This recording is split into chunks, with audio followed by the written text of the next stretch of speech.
Alors pour les autres onglets de réglage des matériaux, ce que je vous propose, c'est de d'abord au niveau vue en plan, de créer quelques murs en utilisant bien un des premiers murs ici qui est un mur multicouche avec une brique en surface, et donc de positionner 2-3 murs comme ceci et de les visualiser en 3D. Alors, je vois déjà ici qu'au niveau de l'aspect, je suis en ligne cachée et j'ai une brique qui apparaît déjà en surface. Donc ça, c'est déjà quelque chose qui est géré au niveau du matériau. Donc on va parcourir tous les réglages du graphisme du matériau et voir chaque fois ce qui est engendré dans la vue 3D. Donc je vais aller dans Gérer matériaux.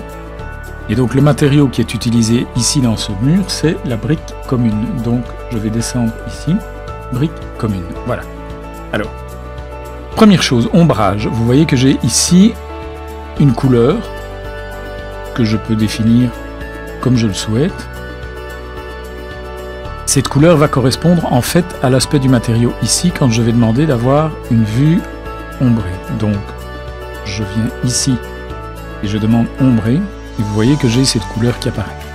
Donc je vais pouvoir gérer au niveau de cette brique. Si je modifie la brique et je veux avoir une brique jaune, ok, ma brique devient jaune. D'accord? Alors, ça c'est la première chose. Ensuite, j'ai ici, au niveau du motif de surface, une hachure avec une couleur. Alors, la hachure, quand je clique ici, j'ai la possibilité de modifier la hachure ou d'en créer une nouvelle. Alors, j'ai deux types de hachures. Type de hachure, type de motif dessin ou type de motif modèle. Quelle est la différence? Je vois qu'au niveau du motif de surface, j'ai le choix entre le type de motif modèle ou le type de motif dessin. Par contre, si je viens sur la hachure au niveau de la coupe du matériau, là je n'ai accès qu'au type de motif dessin. Alors, la différence c'est quoi? C'est qu'en fait, on l'a vu tout à l'heure quand on a géré les différentes échelles disponibles pour une vue en plan, c'est que la hachure s'adaptait sur base de l'échelle de façon à ce que, quelle que soit l'échelle de tracé, la hachure sur papier soit toujours la même. Ça, c'est un type de motif dessin.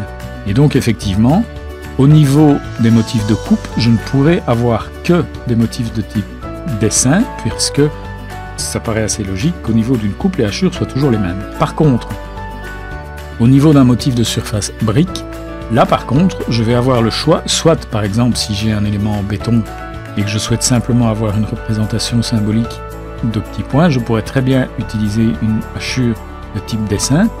Par contre, ici, quand je vais prendre une hachure de type brique, donc par exemple si je modifie, je prends une brique un peu plus grande, je fais appliquer, là je vois le motif ici s'est modifié dans ma 3D, mais il est évident que quelle que soit l'échelle de tracé d'une vue 3D comme ça, si ici j'ai un mur qui contient 3 blocs et demi, il n'y a pas de raison qu'en passant au 200e, je me retrouve tout d'un coup avec 8 blocs. Donc cette hachure là, cet motif de surface de type modèle, c'est un motif qui correspond à une taille réelle d'objet et elle sera mise en représentation graphique toujours avec cette taille-là, quelle que soit l'échelle. Voilà, donc ça c'est une notion importante à appréhender. Alors, cette hachure, donc je la sélectionne ici dans une liste qui contient une certaine quantité de hachures. Alors, nouveau, forcément, là je vais me retrouver devant le même problème qu'avec AutoCAD si je décide de créer une nouvelle hachure, c'est que je vais avoir besoin d'un outil qui me permet de créer les hachures. En tout cas, pour des hachures du type bloc comme ceci, si maintenant je suis en hachure dessin et que je veux juste créer un réseau de lignes, ça on va voir tout de suite que je peux le faire directement dans l'interface de Revit. Et donc, restons-en pour l'instant au motif de surface. Je vais donc sélectionner un type de bloc ici par exemple, et je peux également sélectionner une couleur. Donc si je voulais par exemple que ma hachure soit bleue, je fais appliquer, voilà, et j'ai donc la gestion à la fois du motif et de la couleur.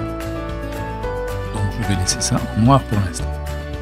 Alors, le motif de coupe, lui, il sera utilisé pour les matériaux à partir du moment où ils sont coupés. Donc je vais laisser ça comme ceci pour l'instant, et je vais passer en vue en plan. Voilà.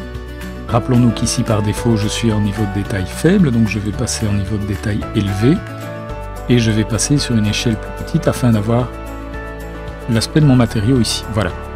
La brique est ici devant, et donc j'ai bien une hachure de double ligne, comme ceci. Donc, si je vais maintenant dans les matériaux, je vois que c'est bien ma maçonnerie de briques qui est ici. Donc si je modifie ça pour avoir par exemple ceci,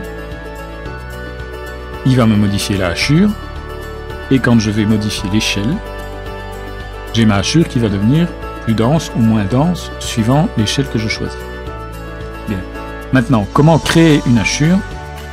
Donc, je ne pourrai pas créer de hachure qui n'est pas un simple réseau de lignes. Pour cela, je le répète, il faudra avoir un outil spécifique. Par contre, je peux très bien créer un nouveau motif. Alors, pour créer un nouveau motif de hachure, je peux avoir un motif simple. Donc, je vais par exemple marquer ici brique commune. Et je pourrais dire que je veux par exemple des lignes avec un angle de 20 degrés avec un espacement de 1,5 mm. J'ai ici une représentation de ma hachure et je peux demander éventuellement d'avoir soit des lignes parallèles, soit des hachures croisées de manière à ce qu'il me montre des lignes dans les deux sens, donc ça sera forcément toujours 20 degrés et puis les hachures croisées ça sera 20 plus 90. Ici par contre j'ai l'espacement 1 qui peut être indépendant de l'espacement 2, donc je pourrais avoir 1,5 mm dans ce sens-là et 3 mm dans l'autre sens. Si je veux une hachure de type régulière, je mets 1,5. Si je fais ça, j'ai une nouvelle hachure qui apparaît qui s'appelle bien brique commune, et quand j'applique, j'ai bien cette hachure qui est utilisée dans mon matériau.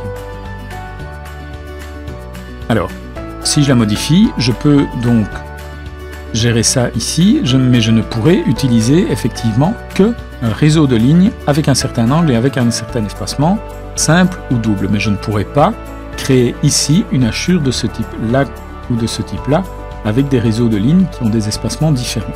Pour ça, je vais devoir utiliser le bouton spécifique, et là je vais devoir importer un fichier. Et qu'est-ce qu'il va aller chercher en fait comme type de fichier? C'est un fichier avec extension pattern, qui est le fichier d'extension des hachures et également pour AutoCAD. Et donc je répète, pour ça il faudra utiliser un outil qui permet de créer des fichiers path ou alors éventuellement d'en exporter à partir d'AutoCAD si vous avez une bibliothèque importante en 2D AutoCAD. Voilà. Et alors j'ai également ici la possibilité, donc vous voyez qu'ici le motif est aligné sur base d'un angle 0 qui est horizontal, et donc quelle que soit l'orientation du mur, la hachure suit tout le temps le même angle. Je peux demander ici d'aligner la hachure sur l'élément. Quand je fais ça,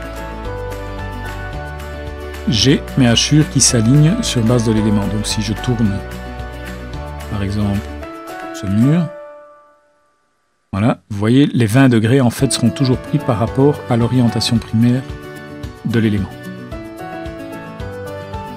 De la même manière qu'en façade, qu'en élévation, je veux dire, je pourrais également choisir une couleur pour ma hachure et avoir une hachure de couleurs différentes. Voilà, donc j'ai quand même pas mal de choses ici à ma disposition au niveau du graphique pur et dur. Donc le graphique pur et dur va me permettre donc de gérer l'aspect quelque part vectoriel de mes matériaux, que je sois en plan, que je sois en coupe. Il est évident que si je fais une coupe, je vais avoir exactement le même rendu au niveau de mon mur. Et par contre, donc en vue 3D, j'ai l'aspect ombré ou pas.